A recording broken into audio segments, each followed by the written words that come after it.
contamos com a presença do Dr. Paulo César, e ele vem falar um pouquinho, né, sobre a imaginologia na Covid-19, tema muito importante, né, para os profissionais aí da saúde, né, nós aí que trabalhamos na imagem, né, então sejam todos muito bem-vindos aí.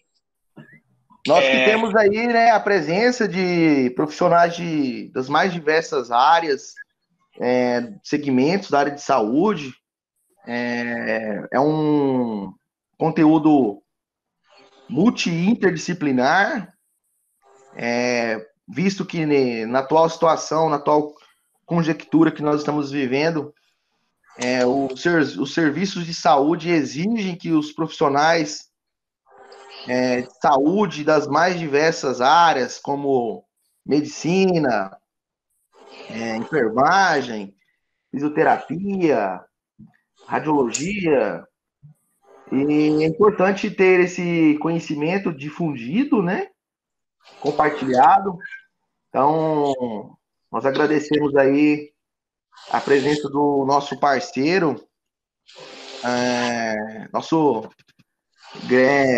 doutor aí, doutor Paulo, né? Que tem um currículo invejável,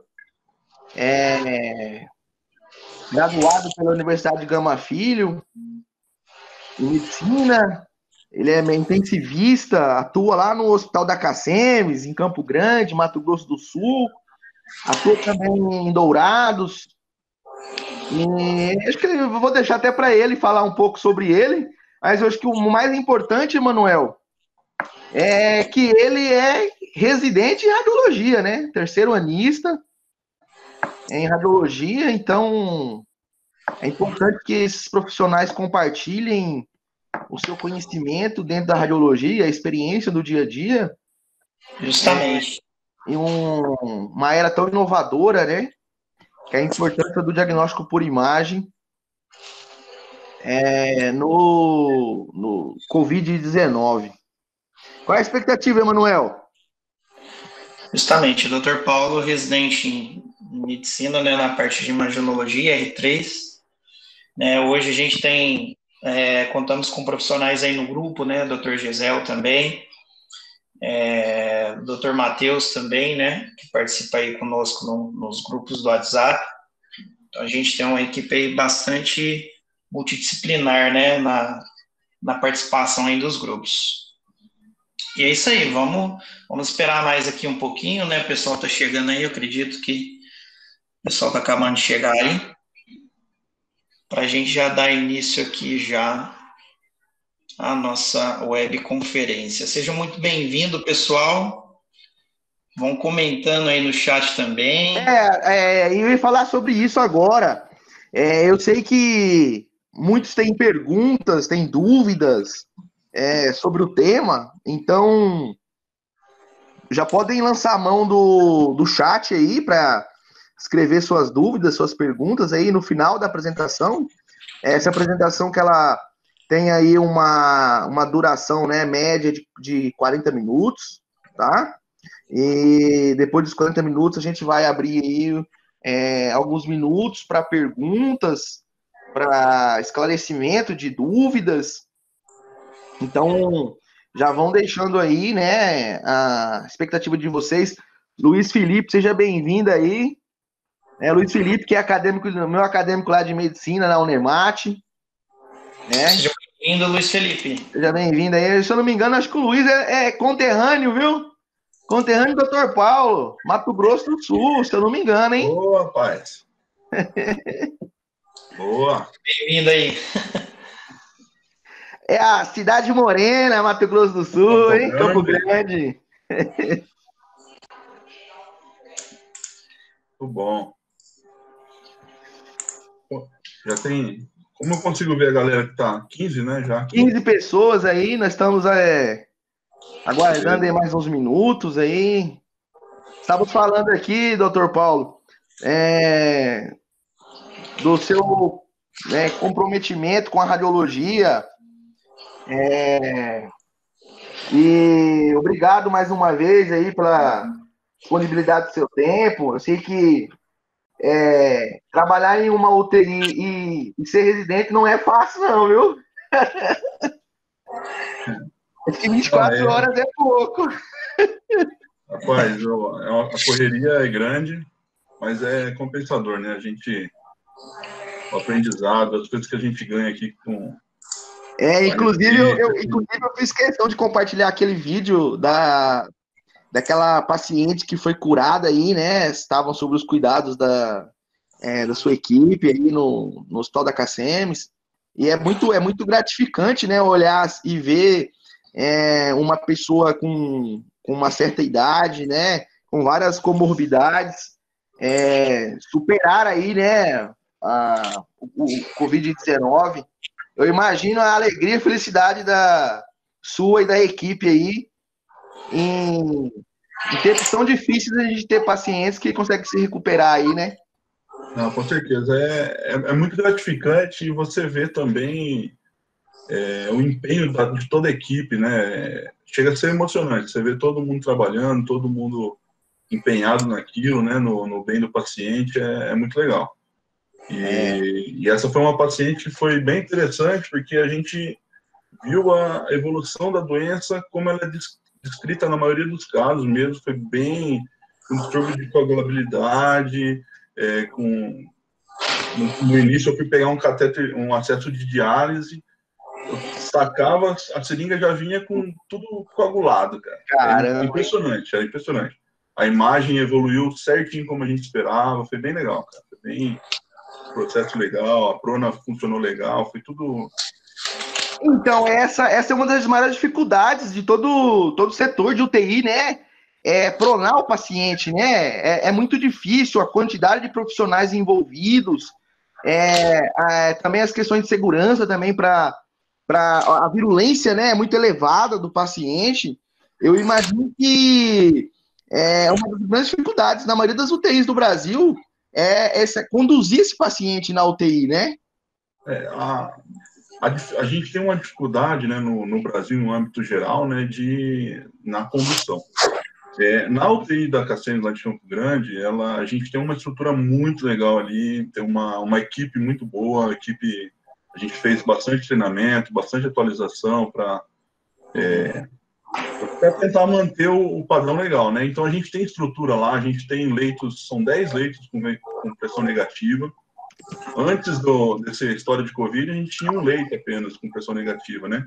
Uhum. E aí eles isolaram a UTI geral inteira, então fizeram com todos os leitos com pressão negativa, todos fechados certinho. Então, assim, se trabalhar num lugar que te dá uma visão dessa, um comprometimento desde o hospital também, né? Em cima, desde da direção, e aí chegando no pessoal que está organizando ali dentro da UTI mesmo, né? Então é bem legal, você consegue ver a evolução e a retaguarda é fantástico, né? Então, mas assim, eu trabalho em outros hospitais também que você não tem tudo isso, né? Eu acho que então, assim, é uma realidade diferente, né?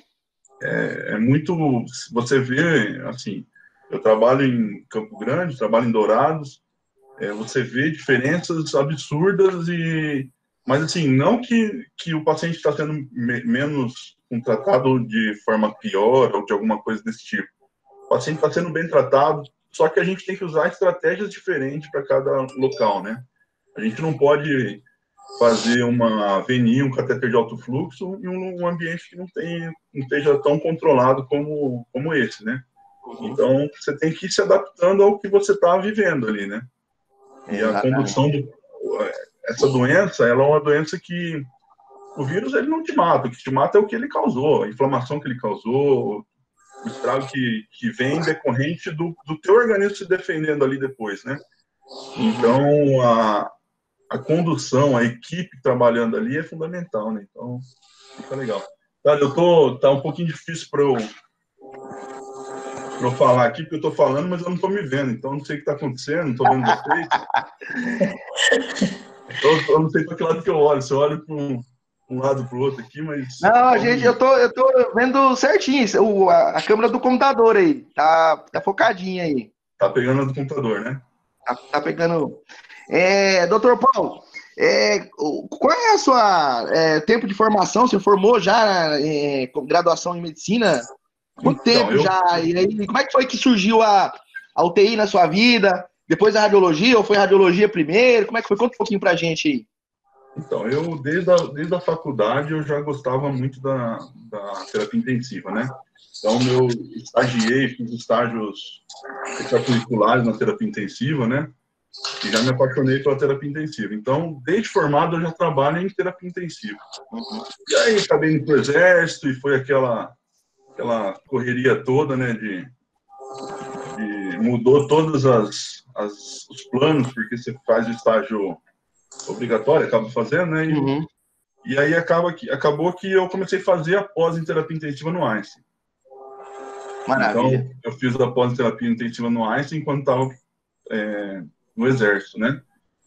E já trabalhava lá no Exército, no Hospital Geral do Rio de Janeiro, na terapia intensiva também. E desde lá, trabalhando desde então, né? Então, são 7 anos já na terapia intensiva. E a imagem é uma coisa que falta muito. Eu, por exemplo, eu entrei achando que eu sabia raio-x de tórax, cara. Então você acha que você sabe uma coisa, quando você vê, você não sabe nada, né? Então, assim, até hoje mesmo, a gente vê todo dia as coisas e você fala, pô, falta muita coisa. E eu, por achar que estava faltando alguma coisa da imagem, né? E por gostar também, eu gosto muito da intervenção. Então, penso em futuramente seguir para a radiologia intervencionista também. Então, aí eu acabei vindo fazer residência de radiologia aqui em Dourado e estamos nessa correria aí. É isso aí. O programa de residência de Dourado são 3, 4 anos? São 3 anos. 3 anos. Então você está na reta final já. Está na boca já. Já fica aqui registrado o convite, o registro que nós temos aqui, vários acadêmicos aqui de medicina da Unemat, a Universidade do Estado de Mato Grosso, que é referência de medicina no interior aqui de Mato Grosso. Nós estamos aqui na cidade de Cáceres. Já fica aqui registrado aqui o convite também para participar com a gente aqui de eventos, né? Nós estamos organizando aí um evento através da universidade, possivelmente para depois que passar esse período. E já fica registrado aqui o convite para você vir participar com a gente aqui, engrandecer ainda mais esse evento aqui, que é a queridinha do Pantanal, né? A Universidade do Mato Grosso. Não sei se você conhece o Mato Grosso, mas é tão bonito quanto o Mato Grosso do Sul, viu? Rapaz, então não vamos entrar nessa discussão, não. Vamos entrar nessa discussão, não. Mas não, inclusive eu tô devendo uma visita, tem um tio meu que mora, tio da minha esposa, na realidade, né, que mora aí, a gente precisa realmente dar uma passadinha por Cáceres aí. Opa, já aproveita Aproveita, né? Já vem comer um peixe frito aqui, que é delicioso, viu? Opa! Vamos lá, então, fique à vontade, viu, doutor? Todo seu aí, a gente já pode começar, já tá com uns 3 minutos aqui das 7h03, e aí pode ficar à vontade aí, tá? Para explanar. Eu vou pedir para as pessoas, só um minutinho, eu só vou pedir para as pessoas desligarem o microfone, né? Desative o microfone de vocês, tá? Caso vocês tenham alguma pergunta, alguma dúvida, escrevam no chat. No final da apresentação, o Dr. Paulo, né? Eu vou repassar as perguntas, vou ler as perguntas e ele responde. Tá beleza? Vamos fazer uma apresentação bem fluida, né? Algo bem robusto para que a gente possa compreender melhor os achados de imagem. Beleza? Muito obrigado a todos. Seja bem-vindo, Dr. Paulo. Obrigado. Então, para a gente falar um pouquinho de Covid, a gente teria que perder muitas horas aqui falando do geral, né? Então, a gente optou por focar mais na questão da imagem mesmo, né? Se alguém tiver alguma outra dúvida que a gente possa esclarecer, a gente não tem problema algum, mas, assim, vamos tentar focar um pouquinho na questão da imagem, senão o tema é muito extenso, né? O nosso objetivo aqui mesmo é falar do papel dos exames de imagem, né, os principais achados, e ilustrar alguns diagnósticos diferenciais, né. Então é o seguinte, eu estou meio perdido, não sei para onde eu olho, eu vou olhar o computador aqui, peraí. O coronavírus, que todo mundo chama como coronavírus, né, é o SARS-CoV-2, ele é um vírus RNA, um beta-coronavírus, na realidade, né, e ele surgiu em dezembro na China, em Wuhan, e de lá espalhou para o mundo inteiro, né. Ele tem um período de incubação ali em torno de até 14 dias, né, eles falam, né, mas principalmente de 5 a 7 dias, e a grande maioria dos pacientes tem um quadro leve, né, a gente não... Poucos pacientes evoluem para um quadro mais grave. Só que o problema é que a disseminação dele é muito, muito grande, né? Então, a gente tem em torno de 80% ali de pacientes leves, assintomáticos, né? E o restante disso que vão precisar um pouquinho de internação, e desses que precisam de internação, pacientes que são críticos giram em torno de 5% dos que geram internação, né? Na realidade, 12% dos que geram internação e 5% do total. A gente tem aqui os sintomas principais, são tosse, dispneia, febre, né? Mas é descrito na literatura, assim, febre varia muito, tem muito trabalho novo, que a gente está falando aqui hoje, provavelmente daqui a um tempo já vai ter mudado, tem muito trabalho em andamento. Estava vendo uma reportagem esses dias que o editor do Lancet estava falando que ele recebe mais de 100 trabalhos dia, né? Então, assim, até para eles revisarem, isso aí está bem complicado. Então, principalmente a gente vai pensar em febre, tosse seca e, quando ele piora, evolui com dispneia, né? O paciente já fica fadigado, tem mialgia. Como pensavam antigamente, uma gripe, né? Então, pensavam que ia ter muita coriza é pouco, gira em torno de 6%. Né? A gente tem perda de olfato, perda de paladar, que também é pouquinho, tá? Mas os principais sintomas são febre, tosse seca, mialgia e dispneia. Para a gente fechar um diagnóstico de COVID-19, é com o PCR, né? O exame de imagem, ele não entra no diagnóstico de COVID-19, tá? O PCR é o exame padrão ouro, é o exame que a gente faz. Avalia a presença do RNA viral, né? Ele é muito específico, mas ele tem uma sensibilidade variável. Então, assim, por que é variável a sensibilidade? Depende de onde você coletou, depende da carga viral naquele momento, né? Então, ele é... Oi? Abriu aí? Diego? Não, abriu. Pode continuar, é porque tem o microfone aberto que eu fechei aqui. Beleza. Então, a gente tem problemas na coleta, realmente, não que a coleta tenha sido feita errado, mas no momento da coleta do suave na orofaringe, não pegou aquele vírus, né? Ou então estava num período que não era o ideal, estava no período inicial da doença, né? Então, a gente tem muito falso negativo. Tem alguns falsos negativos, né? Mas se deu positivo, realmente e aí fechou já o diagnóstico, né? Temos o teste rápido, que ele é pouco sensível, tá? A sorologia tem uma sensibilidade e especificidade boa, só que se você fez o IgG e IgM, você vai ter que chegar lá e fazer o PCR depois, porque eles vão confirmar com o PCR. Eu até coloquei uma tabelinha depois para a gente ter uma noçãozinha dessa, né? Então, a sorologia é importante, que a gente tem que estar depois de... eles falam de aproximadamente a partir do 7º dia, para você ter uma sorologia positiva, né? Então, acho que aqui, ó, coloquei uma tabelinha, ele coloca assim, do 1º ao 7º dia, 67% dos pacientes vão ter um PCR positivo, né? IgG e IgM, no início dos sintomas, né? Eles já giram em torno de 29 a 19, então é bem mais baixo, né? De 8 a 14 dias, 54% vai ter o PCR positivo, e o IgG e IgM já vão começando a subir, né? E no final, numa fase mais tardia, o PCR já vai ser negativado e a gente já vai ter mais IgG e IgM ativo, né?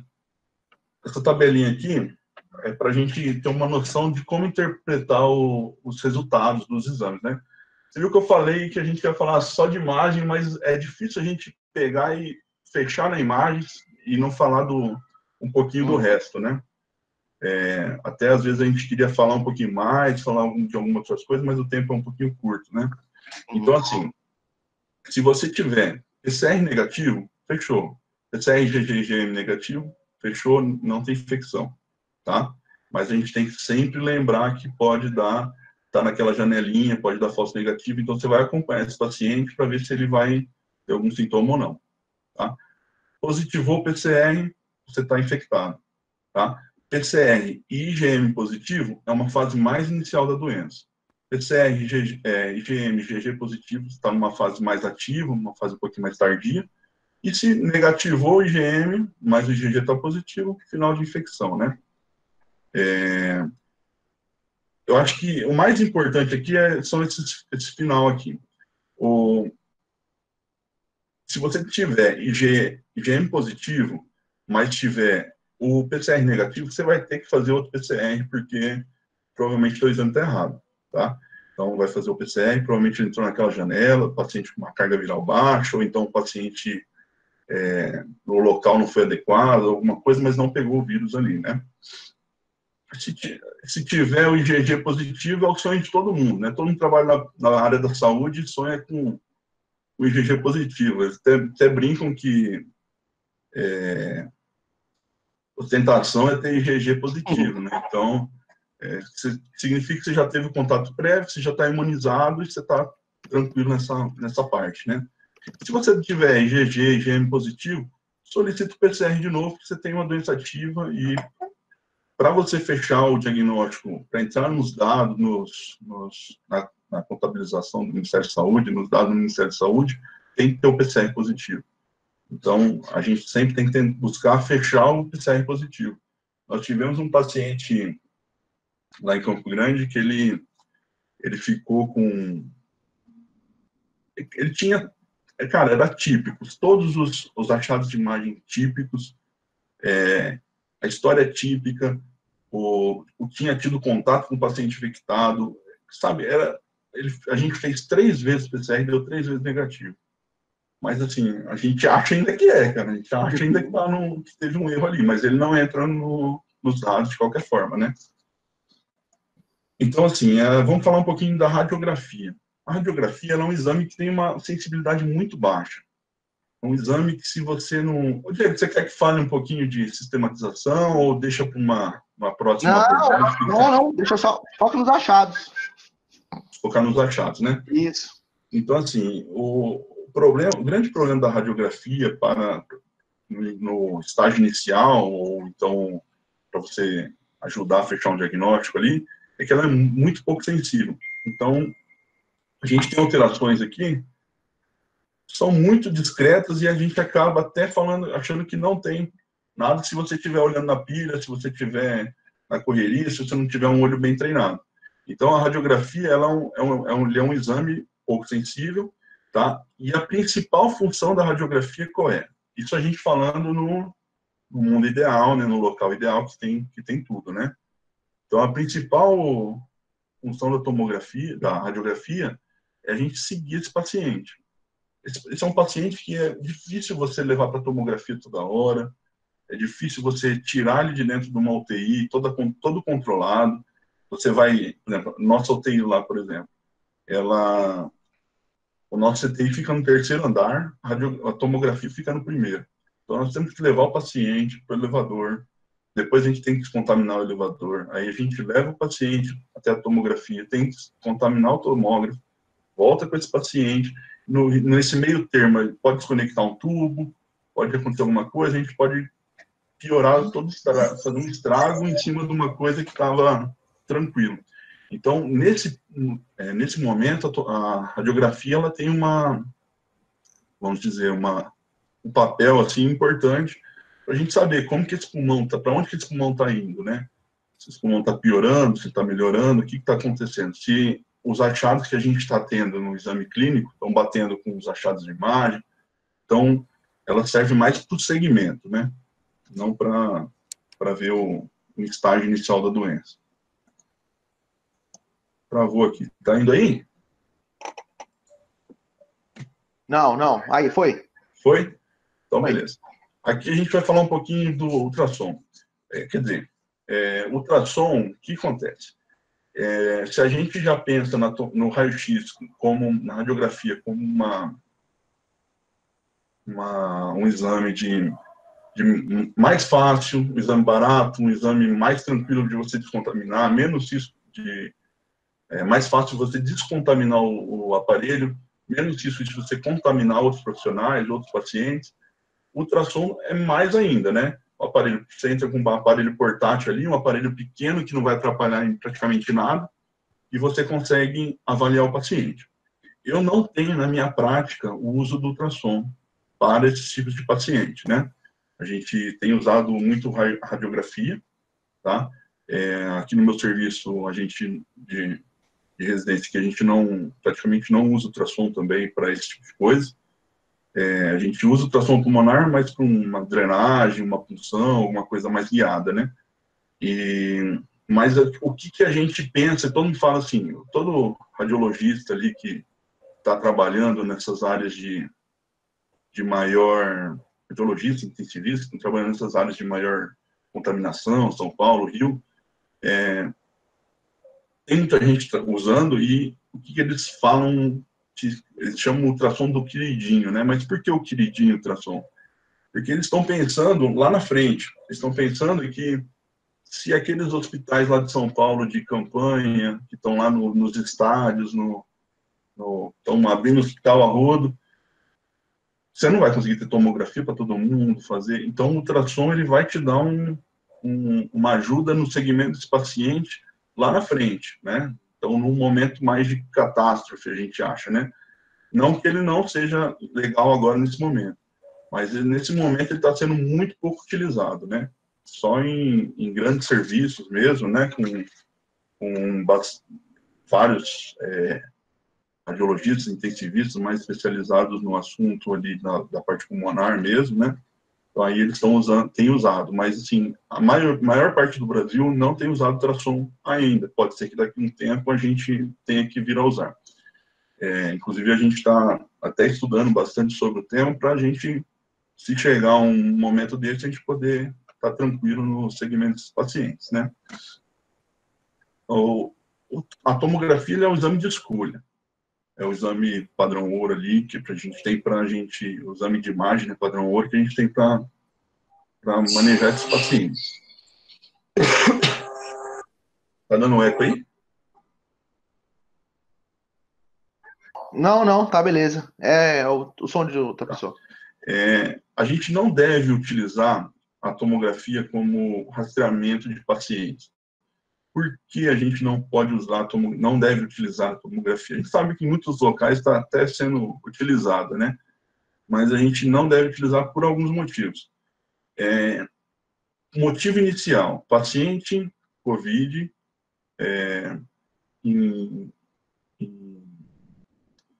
casos iniciais, a tomografia ela não dá alteração. Então, assim, a gente recomenda tomografia a partir de 3 dias de sintomas, né? Então, não tem por que você usar em pacientes assintomáticos, se até nos pacientes que têm sintomas iniciais, a gente não tem alteração na tomografia. Tem outra coisa muito importante, que a tomografia ela é muito sensível, mas ela é muito pouco específica. Então, a gente vai ter muito falso negativo, a gente vai ter vários problemas se a gente usar a tomografia de rotina para rastrear em pacientes assintomáticos, né? Ou até pacientes iniciais, né? Então, a tomografia ela tem que ser usada em conjunto com a clínica, em conjunto com os exames de laboratoriais, sempre, né? Então, ela é reservada para pacientes hospitalizados e sintomáticos, né? E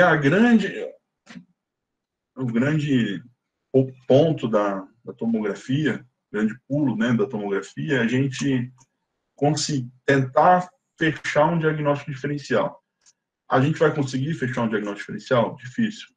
Entendeu? De vidro fosco dá para a gente falar aqui umas 20, 30 doenças que podem dar vidro fosco.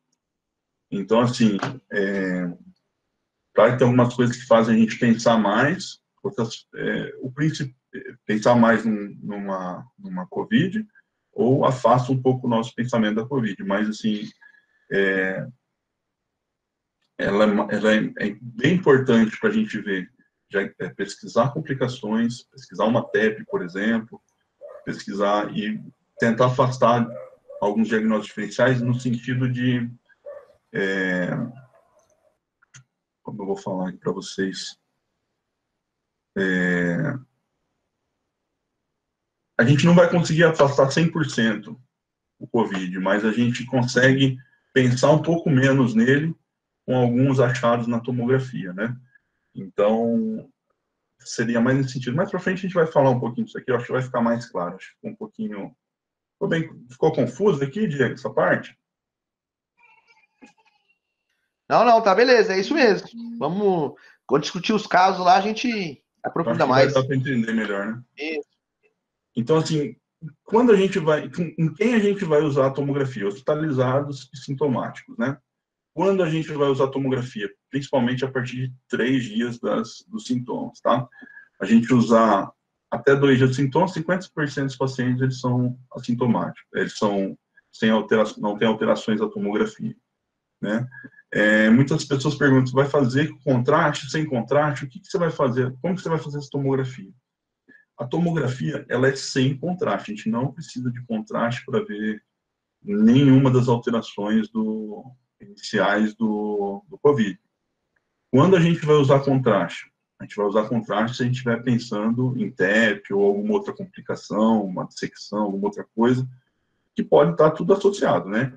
O COVID, ele pode causar, por conta da alteração de coagulação, ele pode causar o TEP, né? É muito comum, né? Inclusive. Então, a gente vai usar o contraste nesses casos específicos. O resto a gente não usa contraste. Se a gente tiver paciente só com sintomas, não tem por que você usar contraste. Mesmo porque, lá na frente, os pacientes mais graves, eles costumam cursar com alterações, alterações renais, né? Então, não tem por que você usar contraste agora, só para sobrecarregar de alguma forma esse rim, no momento que não tem necessidade. Então, ele fica em uso exclusivo de complicações, tipo TEP ou alguma dissecção que a gente pense, né? Aqui foi uma revisão que eles fizeram, uma revisão sistemática, que eles pegaram vários estudos, né? E tentaram achar o que estava sendo mais comum, né? Então, assim, eles pegaram que o envolvimento bilateral, ele estava em 87% dos casos, a distribuição na periferia, 76%, envolvimento posterior, da parte posterior do pulmão, 80%, múltiplos lóbulos, ele pegava quase 80% também, vidro fosco estava em 88%, e a consolidação em 31%. Então, assim, o vidro fosco, bilateral, posterior, faz a gente pensar mais na questão do COVID, né? A gente vai pegar alguns para frente. Aqui a gente separou as alterações mais comuns que ocorrem no vidro fosco, no COVID. A mais comum é a opacidade em vidro fosco. Eu não sei se vocês chegaram a ver uma publicação que tem do Diego ali no Instagram dele, falando a diferença do vidro fosco, das consolidações, né, mostrando um esquemazinho com bexiga e tal. Achei bem legal aquilo lá, que dá para você ilustrar o que acontece, né? Então, o vidro fosco ele é um pouco mais claro que a consolidação. A gente consegue ver vasos no interior do vidro fosco, na consolidação não. Acho que mais, quando a gente entrar nas imagens ali, vai ficar mais claro para a gente ver isso aqui. Podemos ter pavimentação em mosaico também. O que é pavimentação em mosaico? É um vidro fosco associado a espessamento dos septos interlobulares. Então, a gente vai conseguir... Não sei se vocês sabem da... Diego, a galera que está vendo aí, que a maioria é da estudante de físio, de medicina, como que é? Físio, medicina, biomedicina, radiologia. Então, assim, eu não sei se vocês já chegaram a ver a questão de lóbulo pulmonar secundário, como que ele funciona. Eu acho que seria legal a gente falar isso em outro momento, né, Diego? Isso é uma revisão anatômica, né? A gente poderia bolar aí. Poderia fazer isso aí legal depois, porque eu acho que vai ficar muito... Também podemos ter o halo invertido no COVID, né? Apesar de ele não ser um padrão que faça a gente jogar muito pensamento tanto para o COVID, mas a gente pode ter. Então, o halo invertido a gente veria em outras alterações com mais frequência, né? Tipo a pneumonia em organização e tudo mais. O halo invertido é um vidro fosco central com uma consolidação na periferia do vidro fosco, né? Então, como a gente tem que ter pelo menos, não sei se acho que são 2/3, né, 2/3 da área de vidro fosco, ela tem que estar coberta por consolidação. Então, mais raramente a gente vai ver, especialmente parente brônquio. Especialmente parente brônquio, a gente vê bastante a gente vê uma certa frequência em casos de COVID, mas lá naquela fase final, naquela fase que já teve a lesão pulmonar, o parênquima já começou a retrair, aí você vê aquelas bronquiolectasias de tração e tudo mais, né? Os micronódulos centrolobulares também não fazem a gente não pensar muito no COVID. Micronódulos centrolobulares, a gente vai pensar em hemorragia, tuberculose, tumor, são outro tipo de disseminação que a gente não pensa muito no COVID, né? Derrame pleural, idem, né? Linfonodomegalias também a gente não costuma ver no COVID. Mas só que a gente tem que sempre lembrar, a gente está numa pandemia. Então, neste momento que a gente está vivendo, né, a gente não pode nunca falar assim, ó, não é. A gente está vendo uma linfonodomegalia. A gente sabe que o COVID ele não faz linfonodomegalia. Mas o paciente ele pode ter uma doença de base que ele não sabia, ter lá as linfonodomegalias e a gente acabar comendo bola porque fala, não, linfonodomegalia não tem no COVID. Então, a gente tem... a grande dificuldade dessa doença é realmente isso.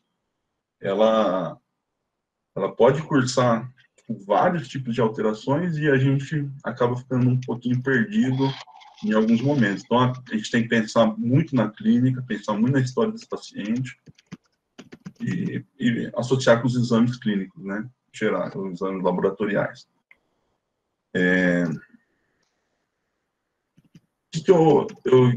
Aqui é um homem de 47 anos com febre de dispneia há 6 dias. A gente consegue ver aqui as opacidades em vidro fosco. Estão todas a maioria está na periferia, né? Não estão todas, mas tem algumas perilares, algumas mais centrais aqui, mas a maioria está na periferia. Você vê que ela tem um predomínio em lobos, em parte posterior do pulmão, né? E nessa aqui a gente consegue ver. Aqui tem alguma partezinha até que está chegando até um pouquinho de consolidação, mas aqui o principal que a gente vê realmente são as alterações de vidro fosco, né? Acho que tem um slide mais para frente que eu vou conseguir explicar melhor. Aqui a gente tem também vidro fosco.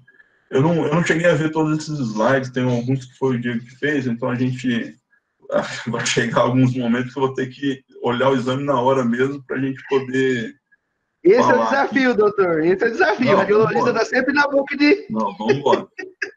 O problema é que a gente não pode correr o exame, né? Fica travado, né? Não, mas no final eu vou correr um exame com o senhor aqui, viu? Não, vamos embora. Então, assim, a gente tem bastante vidro fosco, tem um comprometimento, sim. A gente está com exame estático, né? Parece que tem um comprometimento de mais de 50% desse comum. né? A gente consegue ver alguns espessamentos intralobulares, né? Que já chega quase um crazy pavement aqui, uma pavimentação em mosaico, né? Não fechou, mas tá bem por ali. Mas a gente consegue ver predomínio na periferia, né? Predomínio em lobos, em partes posteriores, e esse aqui é o mesmo paciente, a gente tem um gradiente, acaba que aqui a gente tem a impressão que tem muita coisa, mas se você for ver, acaba que essa parte mais inferior aqui do pulmão, ela chega até a estar mais acometida do que essa aqui. Então, a gente consegue ver aquele gradiente ápico basal também, que também é característico, né? Que a gente vê no ápice pulmonar, tem menos vidro fosco, menos alterações do que na base. Conforme a gente vai descendo, a gente vai tendo mais alterações embaixo. Então, bem, é basicamente isso aí. Eu acho que vai ter um slide mais para frente, a gente vai falar sobre... Vai fechar melhor isso aqui. Como a gente já falou, a imagem não é específica, tem sobreposição de várias doenças, né? Tem pneumonias virais, micoplasma, pneumonia organização, reações medicamentosas, colagenose, sei lá, congestão pulmonar, às vezes confunde a gente em alguns casos, hemorragia alveolar, tem várias alterações que dão vidro fosco e acaba confundindo a gente um pouquinho se a gente não tiver a história bem certinha. E o achado de imagem, eles dependem do início dos sintomas, então a gente vai ter uma progressão de piora, então a gente costuma ter os primeiros 2 a 3 dias, 2 dias sem alteração, a partir do terceiro dia a gente começa alterações mais leves, e a partir do 8º dia, alguns estudos, que é muito variável. Cada estudo acha uma data diferente, então, assim, a gente bota ali de 7º a 11º dia, já começa a piorar essas alterações, e aí, a partir da segunda semana ali, a gente começa a ver a melhora gradativa das alterações. Né? Então,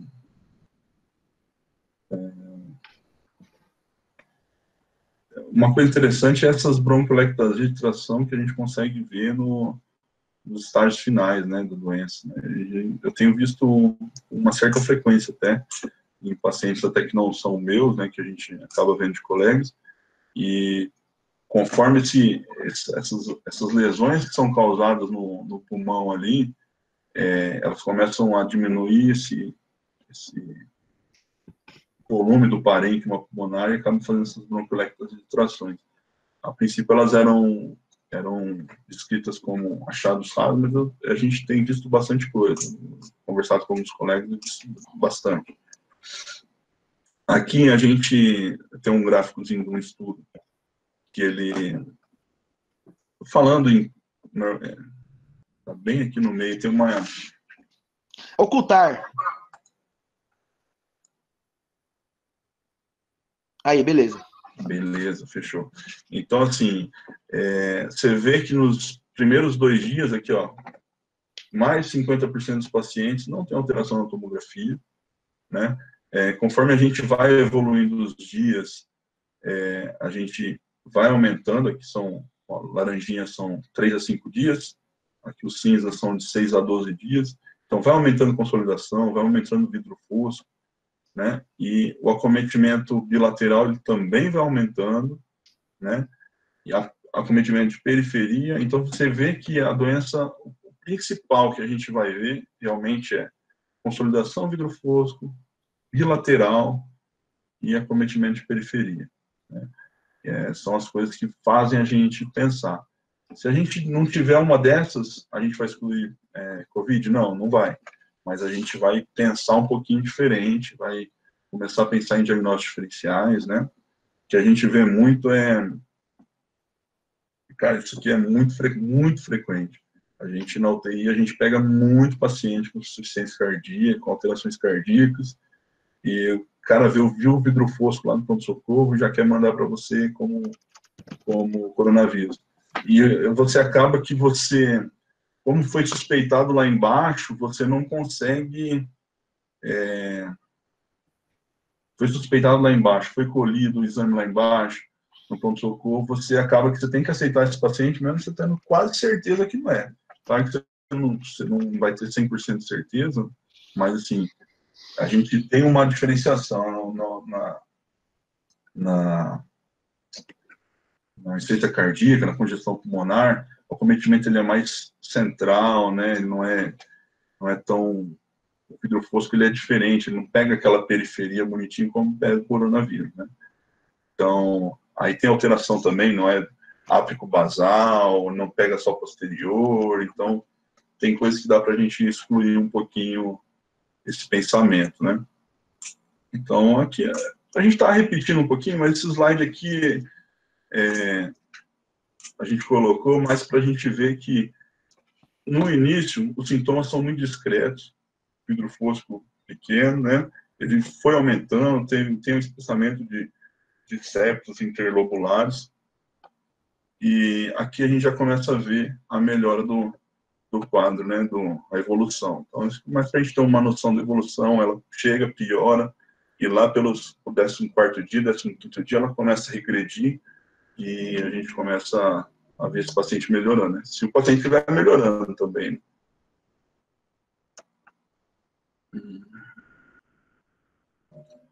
Isso aqui é a gente tem cada serviço vem classificando, vem dando... Já vi, vocês conhecem o BIRADS, né? Tem o CORRADS agora, cada lugar tem... Tá, o Einstein faz de um jeito, o CISI de outro, na Itália faz de outro. Então, assim,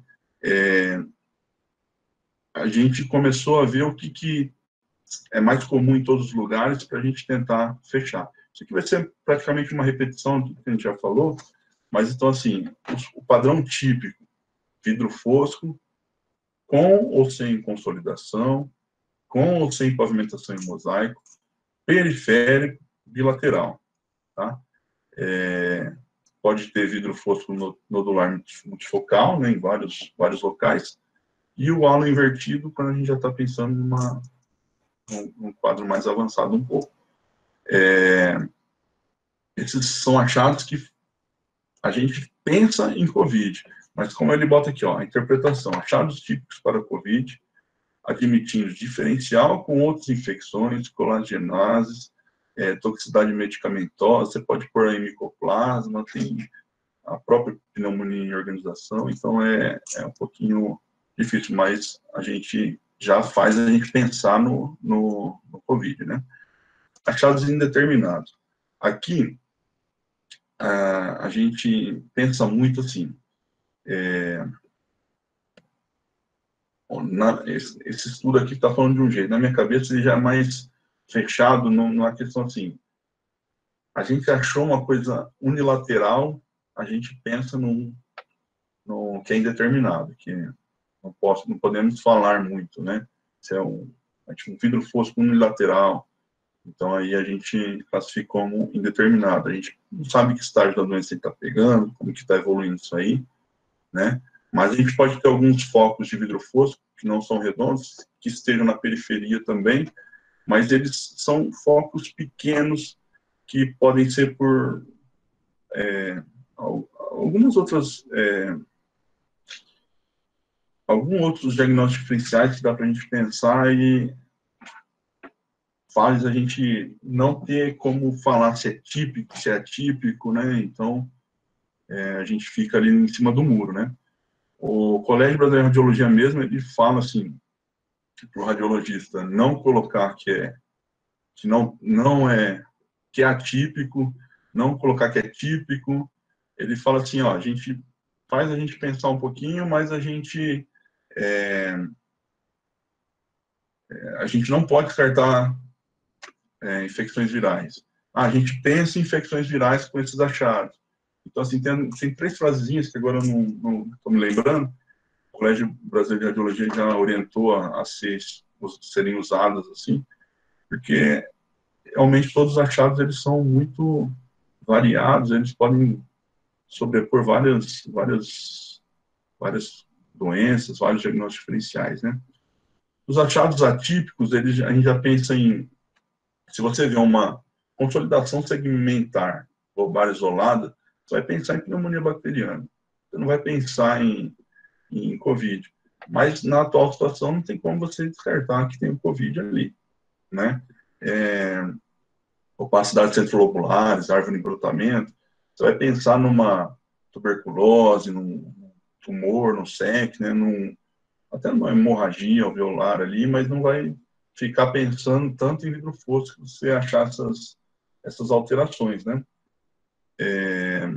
Escavações. Escavações, você vai pensar em tuberculose, você pode pensar em granulomatose de Wegener, pode pensar em SEC, mas o vidro fosco fica ali para trás já um pouquinho, né? Especialmente de sepsis com derrame pleural também faz você, não é comum o COVID evoluir com derrame pleural, então faz você tirar um pouquinho. E os achados, o padrão normal é quando você não vê alteração alguma nos exames, né? Então, esse aqui, ó, a gente tem que lembrar que são exames estáticos, né? Então, esse é o mesmo exame em alturas diferentes do corte axial, né? Então, assim, esse aqui é um paciente, um homem de 49 anos, com tosse e febre, e ele tem achados típicos.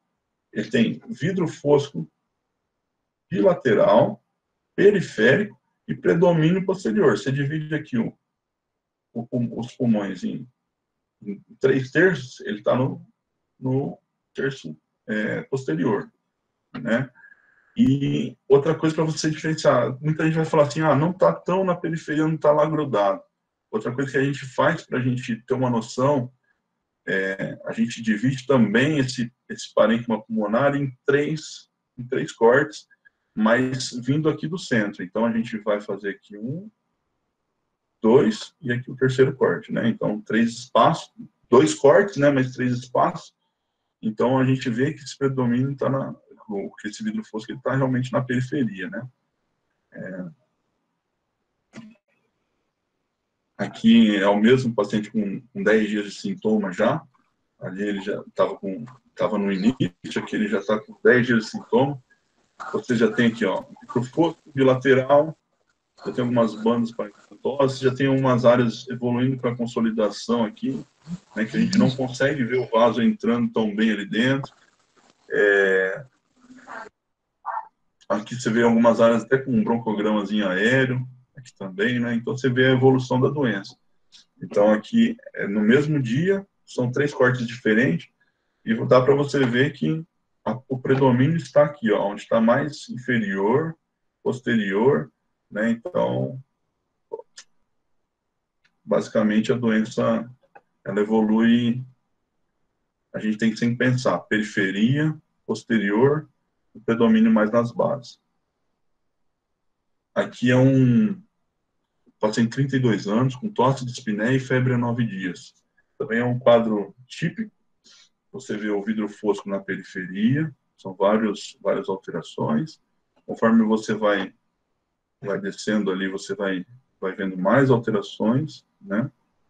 E tem algumas áreas confluindo aqui, tendendo a consolidação, provavelmente vai gerar uma área de consolidação ali também.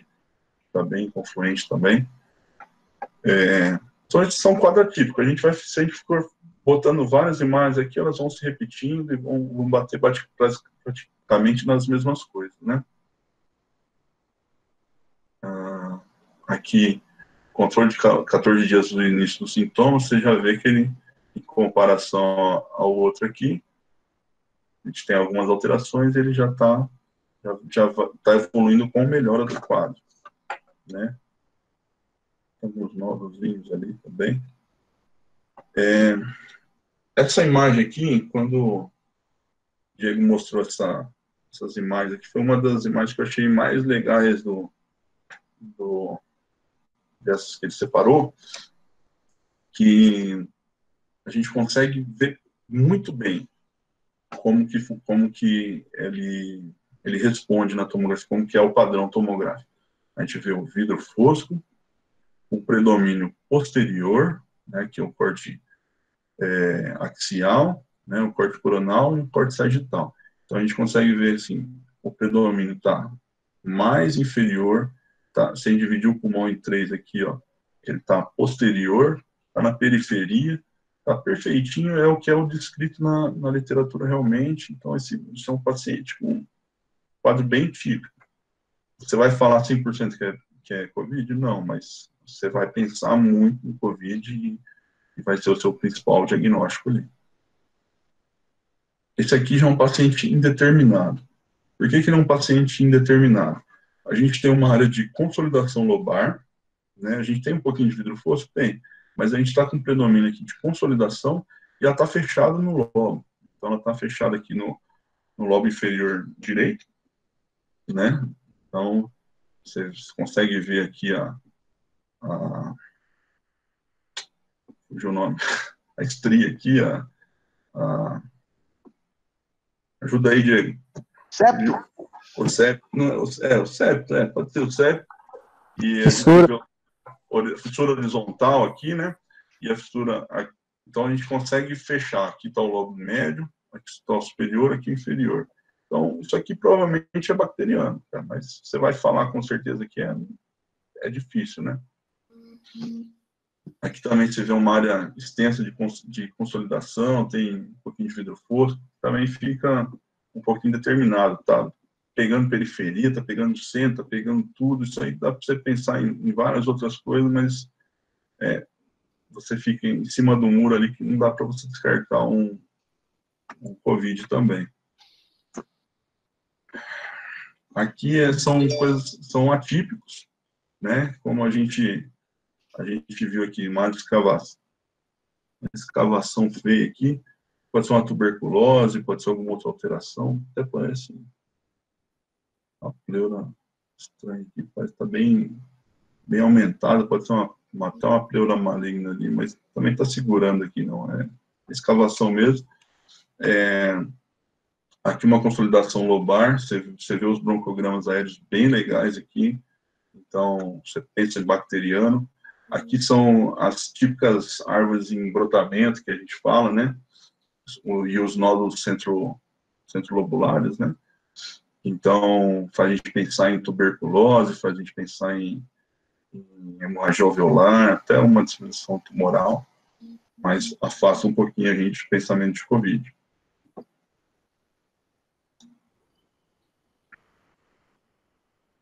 Agora você pegou pesado aqui, Diego. Achados atípicos também. Então, são achados atípicos, mas tudo bate em cima do que a gente já chegou a falar, né? A gente vê que dentro das alterações virais, elas vão dar achados variados ali, e não dá para você falar que não é, mas assim, não dá para você jogar em cima, né? Que você está vendo que tem derrame, tem área de consolidação, área com aumento de septo, parece que tem até o bronquiectasia e bem variada a imagem aqui. São achados atípicos, a gente entra de novo ali naquele... É como a gente estava comentando, né? É como a gente estava comentando, as outras doenças não entraram de quarentena, né? Então... Oi? Como a gente estava comentando, né? As outras doenças não entraram de quarentena. Não.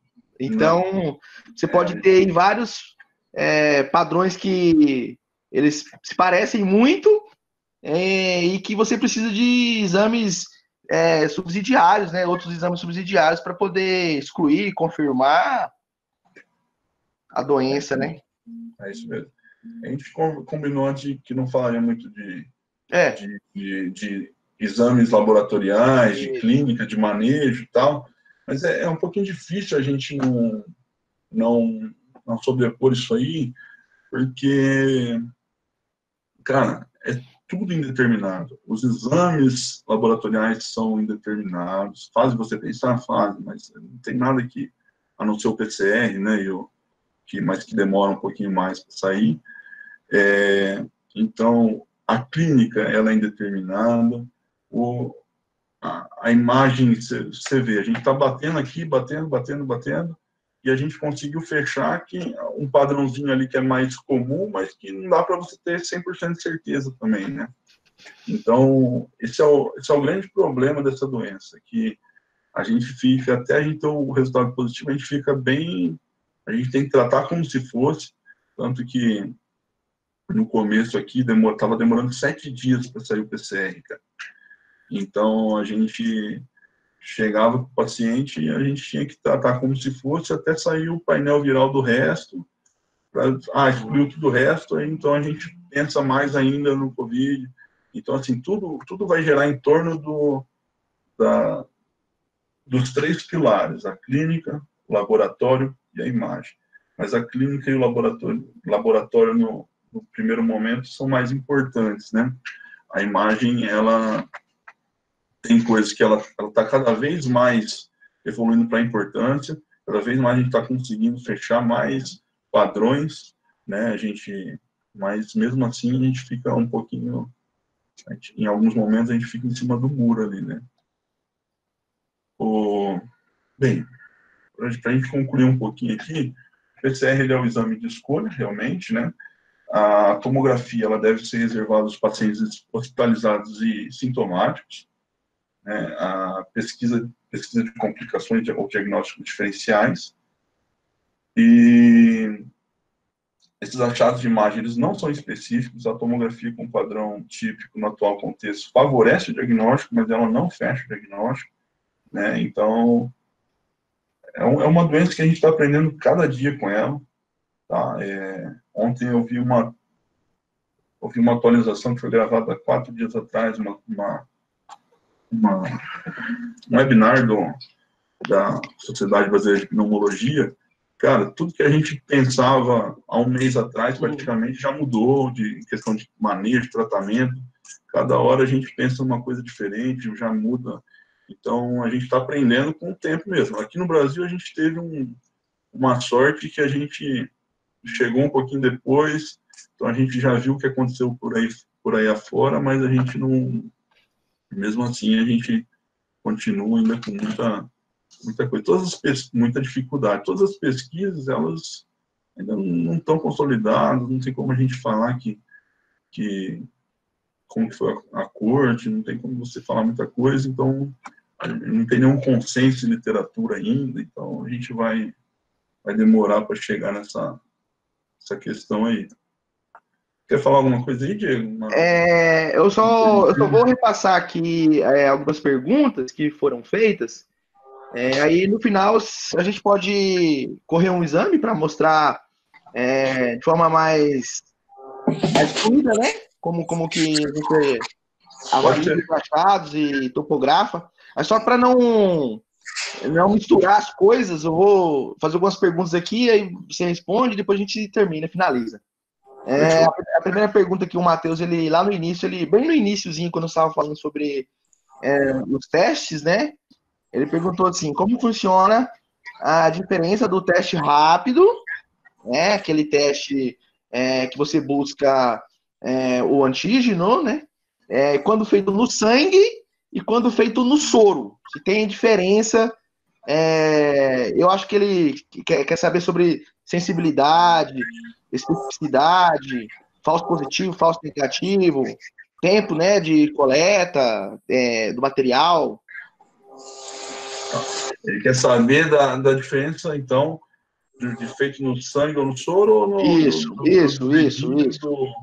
Será que ele quer saber do dedo? Não sei se o Matheus está aí para explicar melhor essa pergunta aí. Tá, o Matheus está online. Acho que estava. Deixa eu ver. Ele estava aqui agora há pouco. Ele é isso mesmo. Acho que ele quer saber sobre sensibilidade, se tem diferença, né? Dos testes. O que a gente tem é o seguinte, o que a gente pega bastante, né? A gente está o meu meio aqui é dentro da UTI, né? Então, no meu meio, praticamente a gente gira em torno do PCR. PCR. Né? Acho que Então, ele quer a diferença entre o rápido, né? Que é aquele do dedinho, e o do PCR mesmo. A gente tem o seguinte, a gente tem o do dedo, que a gente consegue ver os antígenos gerais. A gente não consegue ver a diferença entre IgG e IgM, por exemplo. A gente vai ver que está positivo. Uhum. Né? Quando a gente pega o teste já do sangue, você coleta o sangue mesmo, aí você consegue ter a diferença entre IgG e IgM. Né? Mas todos eles a gente vai ter que confirmar com o PCR. Não tem como a gente fugir do PCR, porque o PCR ele é o que vai entrar nas estatísticas, ele é mais confiável, então, assim, não tem como a gente fugir do PCR no final, né? Uhum. Até porque o teste rápido também é quando a pessoa já teve o contato, já criou o anticorpo, né? Já tem uma resposta imunológica, né? Esse teste com o IgG, IgM, qualquer um deles, né? É que agora surgiram vários testes, né? Tem teste de tudo que é tipo, tem teste de você fura o dedo, tem teste que você pega do soro, você pega do sangue. Eu realmente não estou tão familiarizado com essas diferenças de um teste para outro. É isso mesmo que a Flávia está falando aí.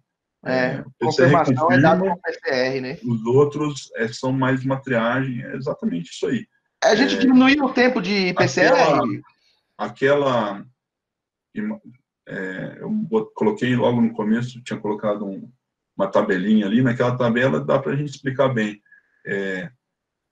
Tudo, se a gente viu IgG e IgM positivo, você vai ter que jogar PCR, não tem jeito.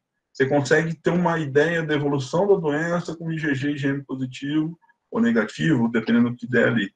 Mas a gente vai ter que correr para o PCR depois, não tem como fugir muito disso, não.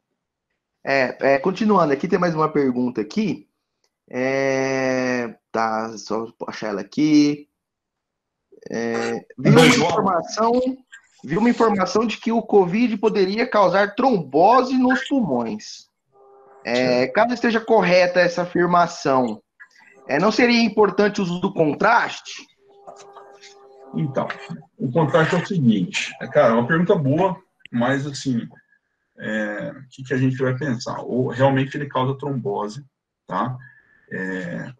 A gente tem o COVID, qual é o principal problema dele? Ele causa uma inflamação generalizada do organismo para combater a ele faz aquele furacão de interleucina lá e começa a alterar a cascata de coagulação, alterar tudo, e realmente ele evolui para dificuldade de coagulação, né? Então, dificuldade não, coagula muito, na realidade, né?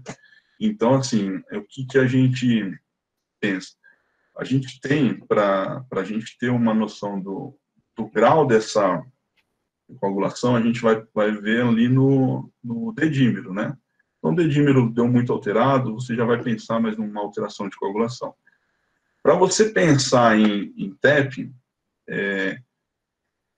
no primeiro momento, a primeira tomografia que você faz, normalmente é no começo, então é difícil você estar pensando muito ali na TEP naquele primeiro momento, né? Eu acho que eu caí aqui, hein? Não. Tô ouvindo. Abriu? Tô ouvindo, apareceu aqui. Tô até te vendo aqui. Ok. O TEP, no primeiro momento, na tomografia inicial, a gente evita o contraste porque a gente dificilmente vai estar pensando no TEP ali. Num segundo momento, você já com outras alterações, o paciente não está melhorando, você está fazendo tudo que está sendo preconizado, aí você já vai pensar no TEP e você já vai tentar fazer o contraste. A gente tem que lembrar que esses pacientes, eles evoluem com a grande maioria com disfunção de múltiplos órgãos, né? Então, vai ter falência renal, então você tem que pensar muito bem no que você vai usar, o que você vai fazer, né? E agora já tem uma atualização bem recente que eles, pelo dedímero, eles estão vendo o que eles vão fazer com a heparina. Então, a grande maioria já está sendo tratado para o TEP ali, né? Para resolver a questão do TEP. Eles estão falando assim que com menos de 3.000 de dedímero, eles estão usando uma dose intermediária de heparina ali, que não é a dose plena, nem a dose profilática, né? Então, aí com acima de 3.000 de dedímero, eles estão usando a dose plena, então você já está pegando TEP ali, você está tratando ali de alguma forma, né? Então, assim, aquele momento do contraste que eu falei era a tomografia inicial, tomografia do começo, quando o paciente chegou, e aí depois você vai avaliar o paciente dia após dia, né? Não é nem dia após dia, né? É hora após hora que a gente vê esse paciente. E lembrar também... Plagiando um pouquinho o galera do Radio Post ali, o grande pulo do gato que eles falam, né? É você ter uma equipe bem treinada, cara. A tua equipe ela tem que estar trabalhando em cima desse paciente. Então, o que salva o paciente não é a hidroxicloroquina, que já está meio caindo por terra, não é tratamento X ou Y, porque isso aí tem muita coisa. O que salva mesmo o paciente é o manejo clínico desse paciente dentro da unidade de terapia intensiva, a equipe está sabendo o que fazer, a ventilação, como você vai fazer uma ventilação protetora, você titular o que você vai, como que você vai alterar e vai mexer nesse ventilador, né? Então, isso aí que salva o paciente é o centro de terapia intensiva mesmo. Puxando o gancho para essa discussão sobre UTI, o papel da fisioterapia na UTI. Que você pode dizer? É um papel... os profissionais estão atualizados, bem treinados, a equipe está condensada, a equipe está focada, as dificuldades dos parâmetros do respirador, né? Isso talvez possa ser uma certa dificuldade. Como é que você está vendo isso hoje? Cara, a equipe de fisioterapia, eu não sei porque até hoje elas não ficam, o fisioterapeuta não fica 24 horas dentro de uma UTI. Porque é extremamente importante, cara. O trabalho do fisioterapeuta, cara, a gente não tem nem o que falar. A gente tem uma equipe de fisioterapeuta nos dois hospitais de trabalho que são excelentes e eles fazem toda a diferença. Como eu te falei no início, aquela paciente nossa, saiu lá, que saiu sem escara, sem traqueostomia, sem nada, saiu com tônus muscular preservado. Cara, o trabalho que eles fizeram, não só na ventilação, mas na recuperação desse paciente depois, entendeu? A paciente saiu do tubo, ela não se mexia praticamente. Então, ela foi aos pouquinhos, o trabalho foi um trabalho bem delicado deles, o trabalho tá colocando aos pouquinhos na prancha horizontal, trabalhando o paciente não queria trabalhar, e os caras têm que trabalhar de psicólogo junto, porque tem que convencer o paciente ainda, então, e agora, assim, daqui para frente, vai ser cada vez mais importante os fisioterapeutas, né,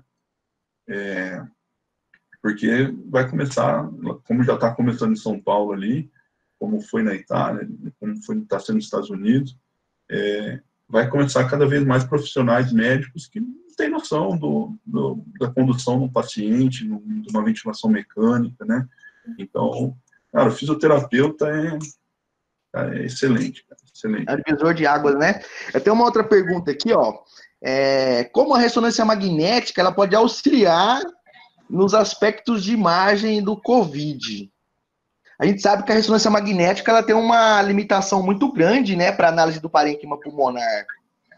Eu, sinceramente, não vi nada falando de ressonância. Não sei se você tem alguma coisa não. Mas, para mim, a ressonância ela não entra, mesmo porque, digamos, até que ela tenha um fator que ela veja alguma coisa muito diferente, mas que não vê. O tempo que a gente fica dentro de uma máquina de ressonância, não tem como você fazer com o paciente, com o ventilador, com tudo aquilo ali, com o risco de você... Putz, não tem como, cara, não tem como. Ressonância, mesmo que ela tivesse algum papel importante, que eu não sei, pode até ser que tem alguém que tenha descoberto alguma coisa que eu não estou atualizado nesse quesito aí, mas para mim, ressonância não entra nesse... É o que eu costumo dizer para os meus alunos, né? É um exame que demora muito para se realizar e você precisa... Ele tem algumas contraindicações, né? Como materiais, ferromagnéticos. Então, o paciente de UTI, da terapia intensiva, ele tem que ser realocado em um outro dispositivo, uma outra maca, tem que trocar respirador, e aí se torna um pouco inviável, né?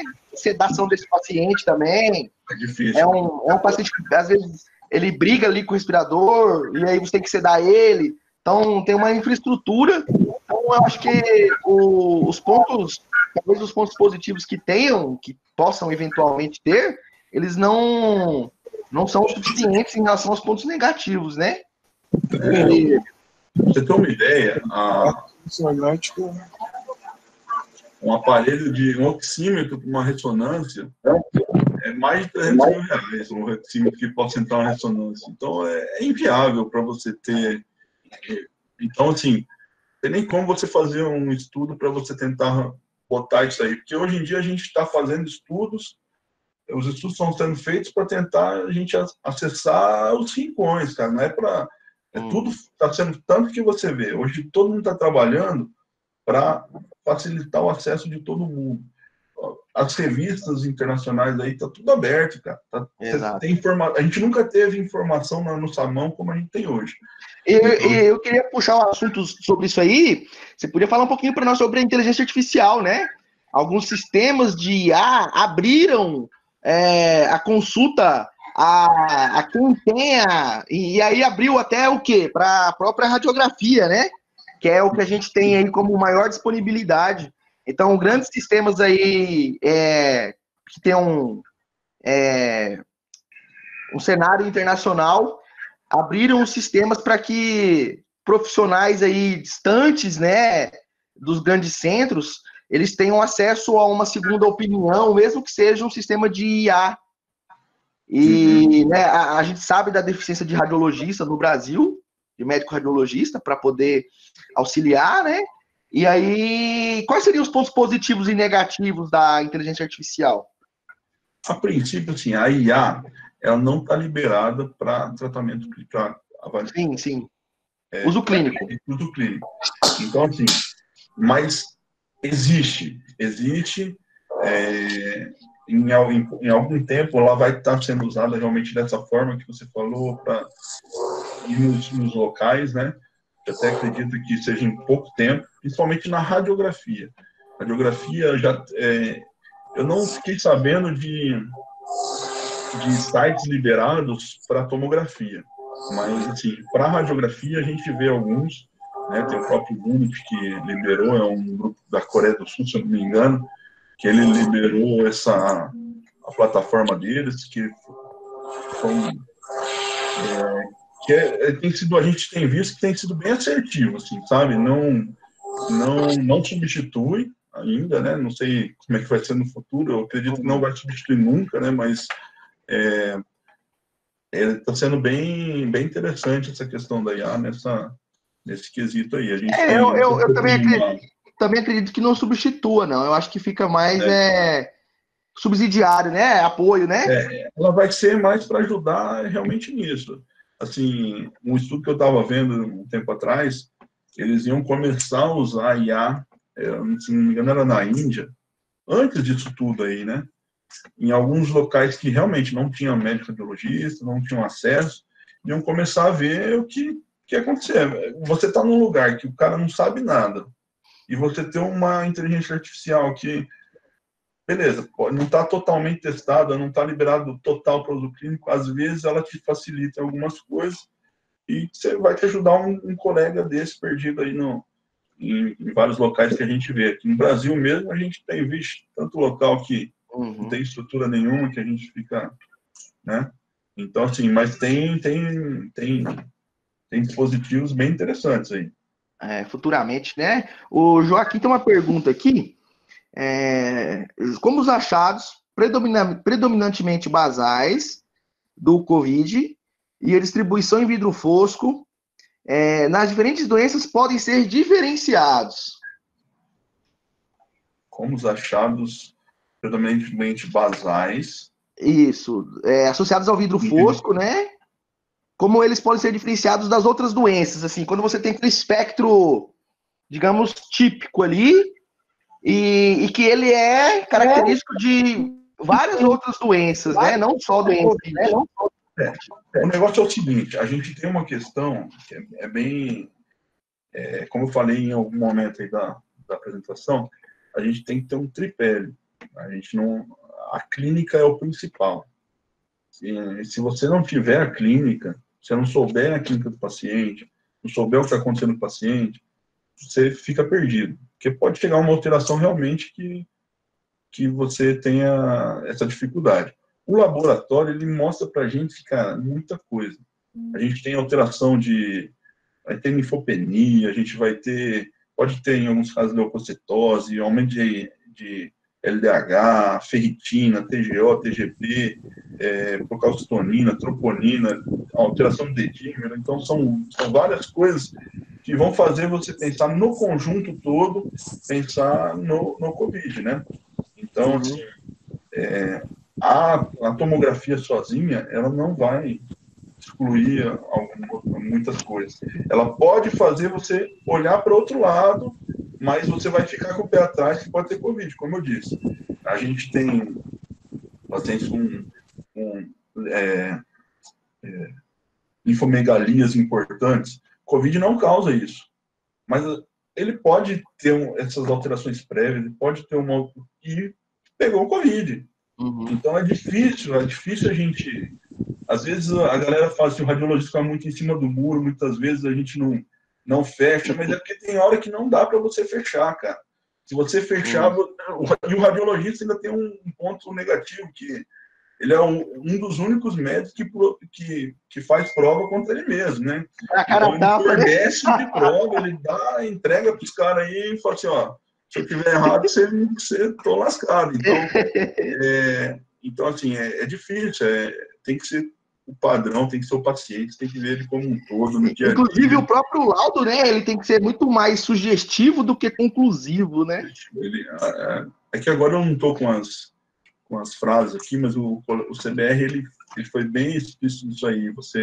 Não tem como você falar, ele deu até 3 frases que ele deu sugestão de usar. Uma quando você acha que é muito característico, uma quando você acha que não é, mas que você não pode descartar, que tem um vidro fosco ali, pode ter alteração, né? E outra que você já pensa em outras coisas. Então, é difícil, é bem difícil. A gente está vivendo um momento que a gente está bem complicado, porque é uma doença muito grave, uma doença que, quando cursa com quadro grave, é bem, bem complicado, e a gente fica numa situação que... O que eu estou falando aqui hoje, daqui uma semana, 2 semanas, já pode ter mudado tudo. É muito volátil, assim, né? É muito, cara. Eu vendo até menos de um mês atrás, eles estavam pegando corticoide, falando assim, não use corticoide, pelo amor de Deus, você vai... Hoje eles já estão falando assim, ó, corticoide, passou o período viral inicial ali, de replicação viral, você já pode entrar corticoide, ele é benéfico, ele vai diminuir a inflamação, ele vai te causar benefícios, entendeu? Então, assim, é muito rápido, cara, é muito rápido. Aí eu vou aproveitar aqui, eu vou jogar você na fogueira de novo, ó. A Lohana pergunta aqui, quando o IgG positivo, né, significa que o paciente está imune à doença? Aí já se sabe quanto tempo dura essa imunidade? Isso é uma coisa também que muda todo dia, né? Quanto tempo dura, não sabemos, tá? A gente sabe que estamos imunes, depois temos IgG positivo, tá? Até o momento que surgiu uma nova cepa aí. Pode ser que surja. Entendeu? Isso aí surgiu lá na China, surgiu do outro lado do mundo, atravessou o mundo inteiro, chegou aqui no Brasil e está encontrando características diferentes. Pode ser que surja uma cepa diferente? Pode. A gente pode ter alterações e que a gente possa até pegar o Covid de novo. Entendeu? Mas, assim, hoje, o que se sabe hoje, pegou IgG, você não vai ter mais. Teve uns estudos de um tempo atrás aí, como a gente fala, os estudos estão sendo muito liberados muito rápido, estudos sem muita comprovação até. Então, teve um estudo que um paciente positivou o PCR depois de 30 dias que ele estava já diagnosticado, né, que já tinha negativado o PCR, depois positivou de novo. Então, Cara, é a mesma doença. É que ele diminuiu a carga viral e ele não pegou a alteração naquele momento que você fez. Tanto que essa paciente nossa do Caceres, quando isso aqui você comentou do vídeo, quando a gente foi dar alta para ela, da UTI, antes de dar alta, a gente fez 3 PCRs. A gente fez um que deu positivo, ela já estava com 28 dias de evolução, 25 dias de evolução de doença. Então, deu positivo o primeiro. A gente fez um 24 horas depois, sem saber o resultado desse primeiro ainda, a gente já colheu outro. Esse segundo deu negativo, e a gente teve que fazer um terceiro, para a gente ter uma segurança de liberar esse paciente. Porque na literatura, fala um monte de coisa, a gente não sabe. Entendeu? Mas o que a gente acredita é realmente isso. A gente diminuiu a carga viral, a gente tem a carcaça do vírus ali, mas é um vírus que ele não está causando mais a doença, né? Então, é um pouquinho difícil ainda, porque está tudo sendo estudado, está tudo sendo debatido e a gente vai saber aos poucos. Daqui um tempinho a gente vai ter mais provas para falar. Hein? Certo. Para finalizar aqui, tem uma pergunta aqui que essa aqui é para você de cabo a rabo, né? Como a reconstrução de imagem na tomografia pode influenciar no seu laudo, né? E aí eu vou aproveitar que a gente está falando sobre reconstrução e eu vou projetar aqui aquele casinho para você poder explicar para a galera aí. Quando você vai estruturar um laudo, né, nesse sistema, quais são as reformatações que você faz aqui? Você usa só o axial? Qual é o janelamento? De forma, vamos dizer assim, direcionada, né, para a COVID, né? Sem levar em consideração todos os outros métodos, né? Pensando em parênquima pulmonar só. É isso que quer dizer? Isso. Seguinte, o radiologista ama isso aí que você está botando aí, o axial. O radiologista ama axial. Então, o que eu mais vejo é o axial. Uhum. Eu me foco no axial, eu vejo as alterações no axial, e aí eu jogo para todos os outros métodos. Por quê? Para o coronal, para o sagital, por quê? Porque a gente consegue uma definição melhor de posicionamento, às vezes a gente consegue um parâmetro geral. É mais fácil para ver também essas regiões aqui periféricas, né? Uhum. É mais fácil para a gente ter uma visão geral, né? Quando a gente já treina muito o olho, a gente vendo muito exame, a gente acaba que a gente consegue ver a grande maioria das coisas no axial. Uhum. Mas ela é difícil de quem tem pouca experiência, você conseguir ter essa noção tridimensional. Então, assim, as outras reconstruções, elas te dão realmente isso, essa visão tridimensional, você consegue ver, saber se está mais posterior ou anterior, uma coisa que esteja dificultando ali pelo exame. E a gente usa, no COVID especificamente, como a gente está falando de parênquima, né? Uhum. A gente usa a janela de pulmão, a janela de parênquima pulmonar, que é exatamente essa aí que está aparecendo. Aí é um córtex coronal em janela de parênquima. Mas quando a gente faz um laudo, até quando a gente vai examinar o COVID mesmo, um paciente com suspeito de COVID, a gente olha todas as janelas. A gente olha de mediastina, a gente olha de janela óssea, a gente olha o MIP, entendeu? Porque a gente pode pegar alguma coisinha que a gente não viu e que passou despercebido e chegou no MIP e já abriu o alerta ali, né? Então, assim, a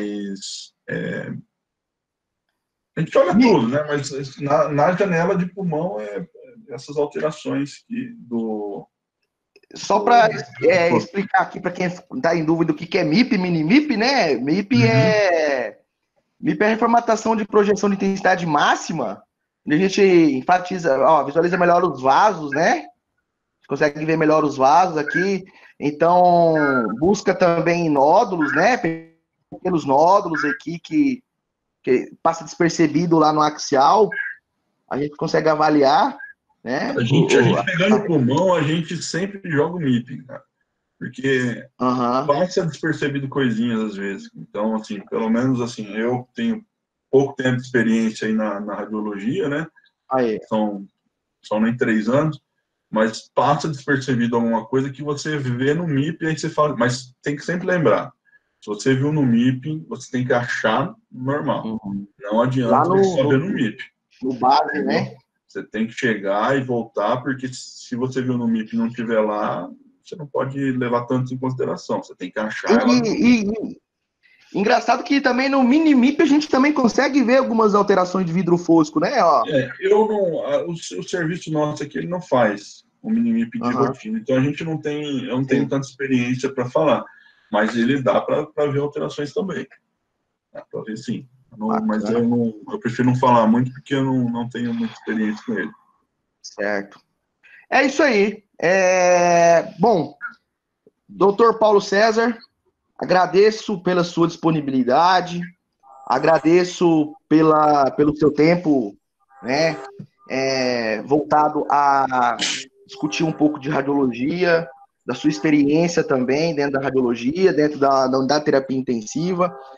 Fica mais uma vez aqui o meu agradecimento como docente da universidade, da Unemat, da FAPAM, essa troca esse intercâmbio de informações é importante, principalmente na época que nós estamos vivendo, né?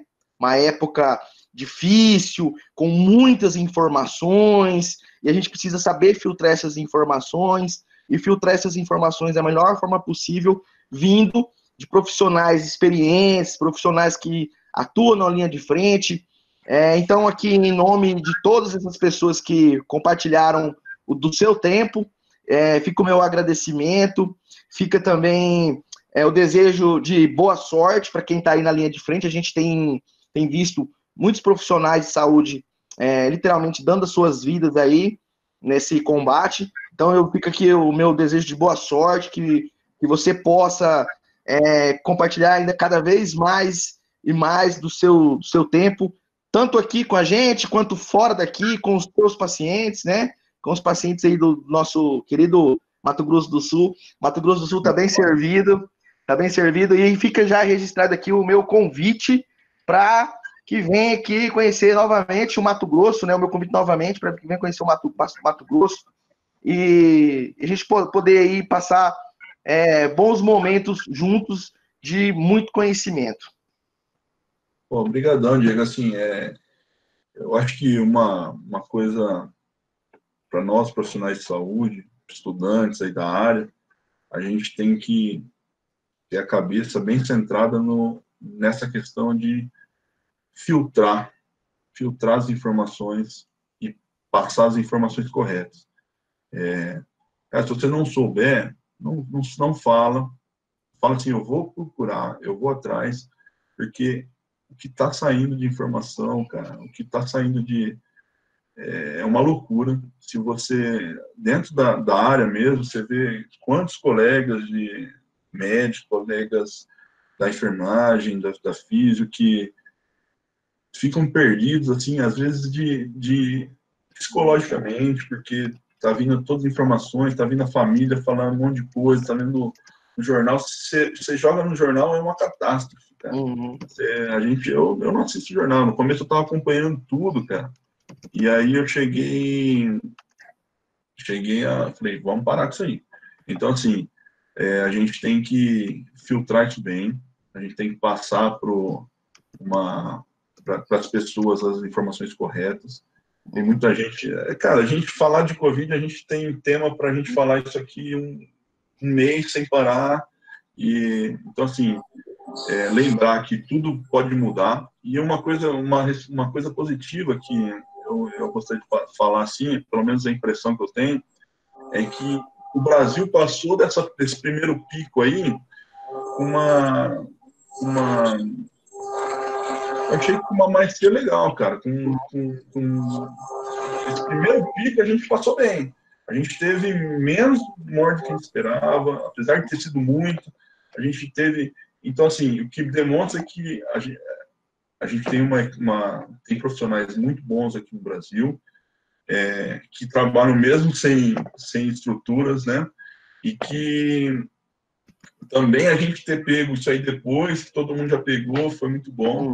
Então, e lembrar que o principal não é a medicação, o principal é o cuidado multidisciplinar, todo mundo estar junto ali, em cima do paciente, para o bem do paciente. Né? Então, acho que essas são as mensagens mais importantes, né? E, cara, se Deus quiser, a gente vai para Cássia fazer uma visita e Em breve. eles também são muito bem-vindos para vir para cá. Tudo isso passar aí, a gente vai ter bons momentos para compartilhar, e tenho certeza Sim, disso. com certeza. Emanuel. Quero agradecer aí, doutor Paulo, né, por ter cedido esse tempo aí para vir falar aqui com a gente um pouquinho, né? Acho que é um tema muito importante aí, ainda mais pela época que a gente está passando, né? Então, quero agradecer mais uma vez aí também, o pessoal da Unemat, né? E o pessoal da LARJ também, Liga Acadêmica de Radiologia. Meu muito obrigado. E é isso aí. Desejo sorte, né, aos profissionais aí que estão de frente, né, nessa luta aí. Que a gente faça a nossa parte, né, que todo cuidado sempre é pouco, né. Então, fica aí, desejo aí, né, muita sorte e vamos se cuidar aí, pessoal, que, né, a gente tem certeza que a gente vai vencer essa luta aí, né, no combate ao coronavírus. Então, agradeço mais uma vez aí, né, ao Dr. Paulo, e fica aí o nosso convite, né, para fazer outras lives aí com a gente, né, tem também o Joaquim também, né, aí da área da medicina também está com a gente, então agradeço aí, pessoal, todos que puderam ficar aí com a gente até o final aí. E depois não esqueçam de colocar, né, os nomes lá pelo link, coloquem o nome completo aí com o e-mail, né, para poder receberem a certificação. A gente vai coletar todos os nomes aqui. Quem não fez, deixa no chat também, se não conseguiu colocar pelo link, né? Deixa aqui no chat agora o nome completo e o e-mail que a gente vai estar pegando para estar fazendo essa certificação de todos que participaram, tá? Quem tiver mais alguma dúvida, pode deixar aqui no chat, ou se a gente já pode encerrar aqui também, né? Mas é isso aí. E essa videoaula também, ela vai estar disponível, ela vai estar gravada e a gente vai, né, subir ela aí para as plataformas aí da comunidade, tá bom? É isso aí, pessoal. Muito obrigado aí pela participação. Doutor Paulo, abraço. Até a próxima, viu? Um abraço, até mais.